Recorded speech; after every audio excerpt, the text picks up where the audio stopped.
Hello, this is behind the scenes of the live Samhain meditation and evening that we did, Samhain 21.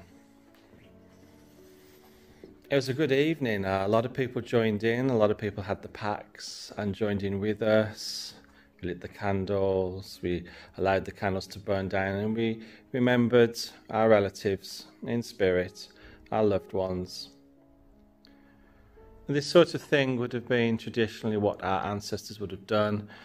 The sentiment of Samhain, Halloween has been lost by the masses, I think it's fair to say. Everyone dresses up in ghastly ghoul outfits and parade around scaring the bejesus out of everyone, and you know, it's fun, yeah, we get that, but there is a very serious element to this time of year. It's the thinning of the veil when those in spirit are at their closest to us. It's a very sacred time of year.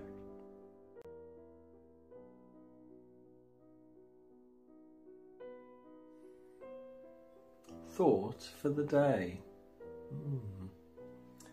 Well, the subject of focus for today's thought for the day,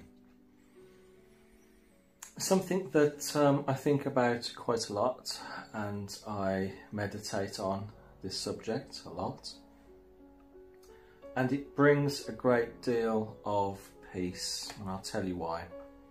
I'll tell you why at the end of this little video, short video.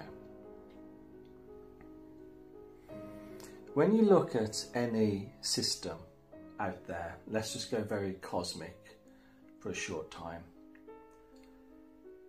Think about a solar system out there that's totally different to ours, that's completely chaotic, that is young, so it hasn't found stability.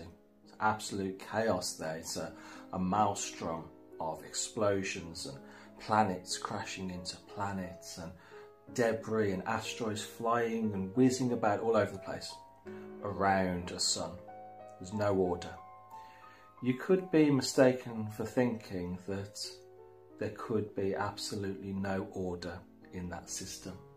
Nothing but chaos and confusion exists there. But a strange thing happens when you start to look at these events, these chaotic events, from a distance. If you travel back through space, many light years, and look back at the same system, clustered together with other systems that are just as chaotic, we start to see something of a coherent pattern or form that comes around and comes about regardless of the chaos that's there, the chaos that's inherent at the smaller level. At the larger level, as we pan back through space, even more light years, so that we can't see the solar systems anymore, we can just start to make out the whole galaxy from a distance.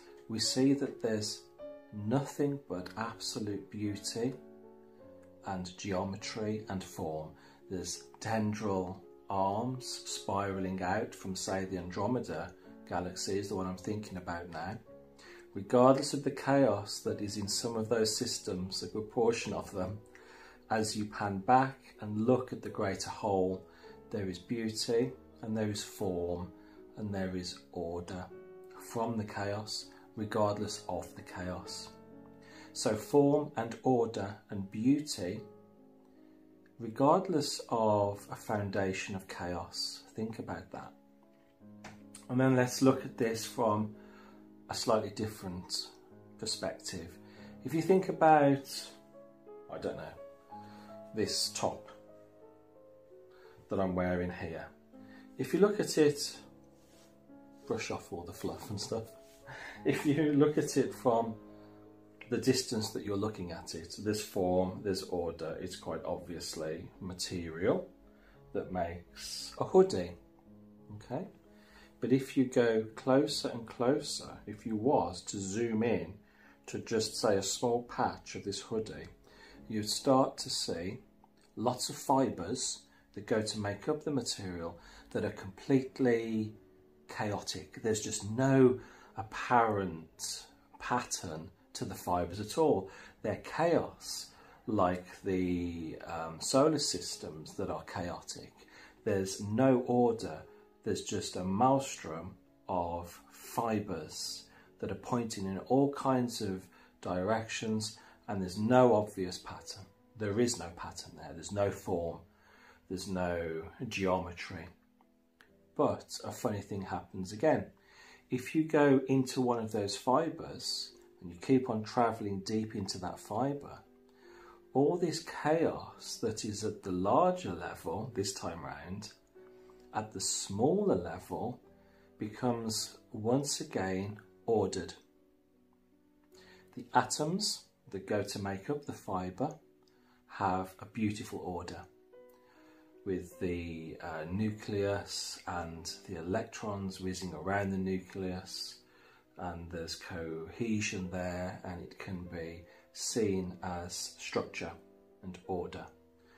But if you go into, let's say, the nucleus of that atom, that form and order once again breaks down into absolute chaos, and you've got leptons and quarks and neons rushing about all over the place with no sense or reason, literally just bombarding each other, crashing into each other. And that beautiful order at the atomic level breaks down again into absolute chaos and disarray, disorder. And if you go into, say, a quark, and you just keep on going in and you journey further and further into that quark, or the leptons, or the muons, you'll start to see in the energy that makes up those very, very tiny particles, you can't even call them particles, energy signatures, you'll see beautiful, spiritual, I would say spiritual, geometry, sacred geometry, like flowers of life, that sort of geometry. And so there's all that chaos, and then there's, right at that level, when you go into that chaos, absolute beauty, structure, form and order. Okay, and that continues. Go into that system, there'll be chaos. Go into that system and there will be order. So chaos gives way to order and form and beauty, and order and form and beauty then gives way to chaos, and so on and so forth. So what does this tell us? Why does this bring me a great deal of comfort to think about these things and to journey through meditation into these systems and experience them for myself? Experiencing the chaos at one level that gives way to beauty and order and form and law and order, if you like, at another energetic level. Well, if we consider what we've been looking at there and apply it to our lives, our daily lives, sometimes our daily lives appear to be extremely chaotic. It doesn't matter what we do, the chaos is there. It doesn't matter how we try to structure and bring form from that chaos. The more we try, the more chaotic that system becomes, and we just become exhausted. But then if we leave a little bit of time, we find that the chaos in our lives seems to sort itself out, and there's order and form and a pattern that we can see.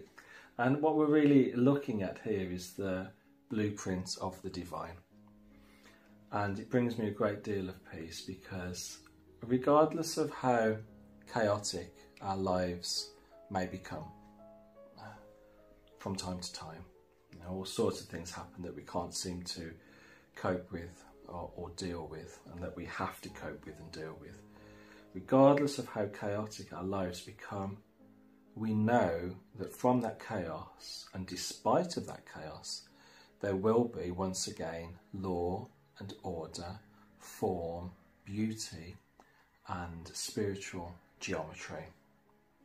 That form, that order, those patterns that are so harmonious to us and we want to be in that harmony, will come back regardless of, despite of, the chaos that seems to be there from time to time, sometimes for the longest time. There's always going to be good stuff that comes from the seemingly bad stuff. There's always going to be harmony that comes from the seeming disharmony. And we know that because the system of divine creation that we are a part of works like that. Chaos from order, order from chaos. There's a big plan and we can't understand the plan. We can't understand it. We can feel the plan from time to time and that's enough. And regardless of what sort of situation you find yourself in at the moment, you know that that energetic situation will change. So if you're experiencing a lot of trouble and hardship in your life at the moment, those troubles, that chaos, will give way to form and order and beauty and spiritual geometry, harmony, spiritual harmony. It has to, because that's all part and parcel of the system of energy that we are existing within, a part of. And you can trust that divine blueprint. It will always see you good in the end. We will always find that harmony in the end. Well, thank you for watching, and whatever you're doing today, stay safe, and I'll see you really, really soon. Bye for now.